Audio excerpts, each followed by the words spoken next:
नमस्कार, मैं हूं इंद्र मोहन। भारत में अब अनलॉक 1 शुरू हो गया, यानी कि धीरे धीरे चीज़ें जो हैं वो पटरी पर लौट रही।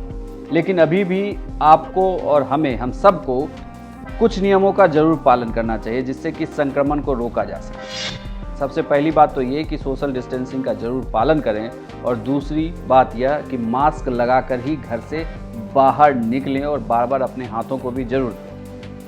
जिस तरीके से अनलॉक 1 शुरू हुआ है, लोग फिर से जब काम पर लौटे हैं तो संक्रमण के मामले भी देश में बढ़े हैं। लेकिन अच्छी बात यह है कि भारत में लगातार रिकवरी रेट बढ़ती जा रही है, यानी कि जो लोग संक्रमित हो रहे हैं उनके ठीक होने का रेशियो बहुत अच्छा है। और सबसे बड़ी बात यह है कि जो लोग अभी संक्रमित हो रहे हैं वो एसिम्प्टोमेटिक हैं, यानी कि उनमें ऐसा कोई भी गंभीर लक्षण कोरोना वाला नहीं है। और जो आईसीएमआर की गाइडलाइन है उनके अनुसार अगर 10 दिनों तक उनकी रिपोर्ट पॉजिटिव आने के बाद कोई लक्षण नहीं आता तो उन्हें पूर्णतः स्वस्थ मान लिया जाता है।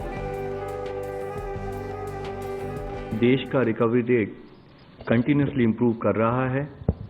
कल की तारीख में भी देखें तो 3,708 people they have got recovered, और उसके साथ ही देखें कि टोटल हमारा रिकवरी नंबर जो है वो बढ़कर 95,527 पेशेंट्स हो चुका है। और इस रिकवरी रेट में स्टडी इम्प्रूवमेंट हो रहा है।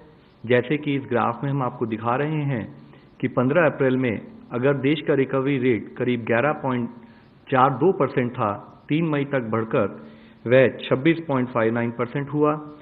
18 मई को वही बढ़कर 38.29%, और आज बढ़ते बढ़ते वह बढ़कर 48.07% हो चुका है।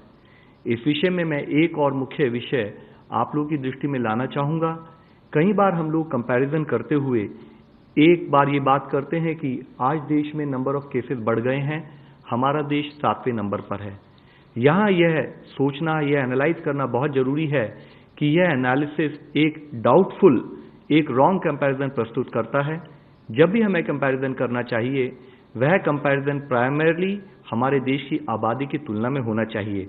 और उसके बारे में हम इससे पहले भी कई बार चर्चा करते रहे हैं कि हम बाकी देशों में जिनकी आबादी अगर हमारे देश के अनुपात में उसको बराबर माना जाए तो इन terms of overall relative performance हम देखते हैं कि हमारा देश ओवरऑल परफॉर्मेंस वाइज उसमें काफ़ी कुछ स्टेबिलिटी हम लोगों ने नोट की है।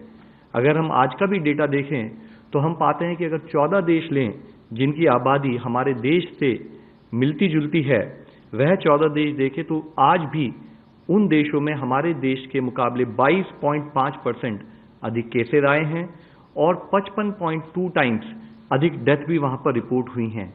तो यह हमें समझना बहुत जरूरी है कि अगर हम देखें कि कंटिन्यूस एफर्ट जो फील्ड पर रहे हैं, either in terms of surveillance और in terms of contact tracing, या हम कैसे अर्ली केस आइडेंटिफिकेशन पर फोकस करें, और साथ में जो केस पॉजिटिव आए उसको हम क्लिनिकली कैसे तरीके से मैनेज करें, उन एफर्ट्स के तहत हम पा रहे हैं कि जैसे कि 15 अप्रैल में अगर देश का केस फैटेलिटी रेट करीब 3.3% था, वह घटा 3.25% हुआ, घटते घटते 3.15%, और अब वह घटकर 2.82% हो चुका है।